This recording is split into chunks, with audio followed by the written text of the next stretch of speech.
What are some of the biggest decisions you're going to make in your life? Think about it for a second. What are the major decisions that you're going to be faced with? And then I'd ask you, when do you make those decisions? The major decisions you're going to be making in life are going to happen probably between the time you're 16 and 25, around there. So think about it. What are some of those major decisions? Well, first one's education.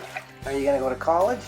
Are you going to study engineering or social studies or English or math or whatever? That's a big decision. What's another big decision? It's related, but employment. What are you going to do for a living? How are you going to earn money? Are you going to get a trade skill that will help you earn more than you would in just a general labor field? So education, employment, those are two big things. Probably the biggest one is going to be in your relationships.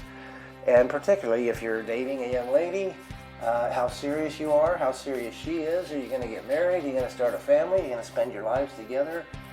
That's a big decision.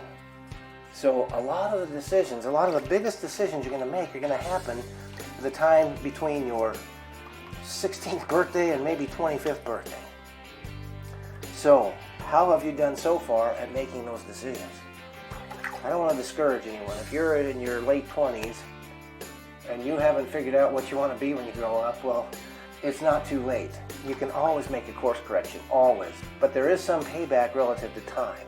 If you know you want to go to college and you start earlier and you're preparing yourself for it and you know what you want to study, then you'll be able to get it done sooner. You'll get a jump start. And I remember I had one college professor, he said, you know, I look at some of you guys and you don't take full loads. You realize if you're taking another year in college to get your education, well, that's a year of expenses as opposed to a year of back then it would have been a $40,000, $50,000 a year salary. So it's not just costing you your tuition, it's costing you the money that you're not going to make because you're not working. So there is some benefit and some payback to having clarity of where you want to go in your life. But by the same token, you don't know.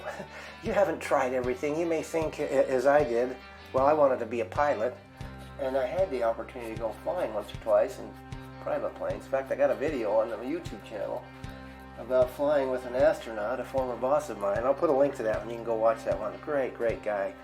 Hall of Fame astronaut. He used to be my boss, and he agreed to do a video for me a while ago. But in any event, I thought I wanted to be this. You thought you wanted to do something, and you give it a try, and you may find out, man, you really don't care for it. Well, that's okay too. And you didn't lose the time. You may feel like you lost the time, but all that stuff that you learned is going to help you in whatever field you decide to go into later. So you're building skills, even if it's not ultimately the final thing, if there is such a thing as a final thing that you're going to do in life. Hopefully that makes sense.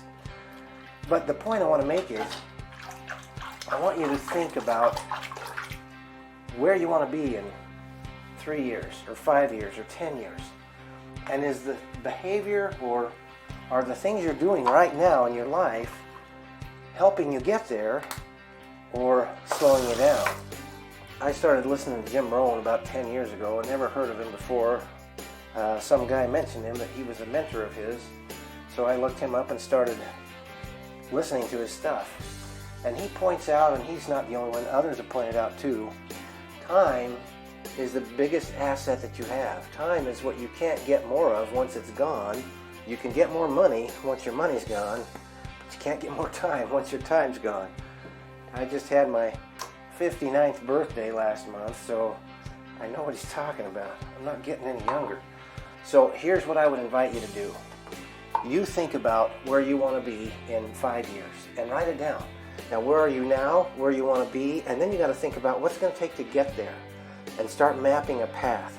In the book, The Map to Manhood, the last path on the map, on the journey to manhood, deals with finding your purpose. Now, my purpose when I was younger is different than my purpose now. You are my purpose now.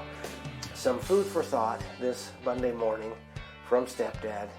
If you're getting value from this, make sure you subscribe to the channel or follow the page. Share it with your friends. If you haven't downloaded the Map to Manhood, go to maptomanhood.org. and download your free graphic about what the map to manhood is. If you want, you can get the book that explains it more. Always remember, you can still succeed even though your dad may not be in your daily life, and you do have a dad that loves you. And I will see you on the next video.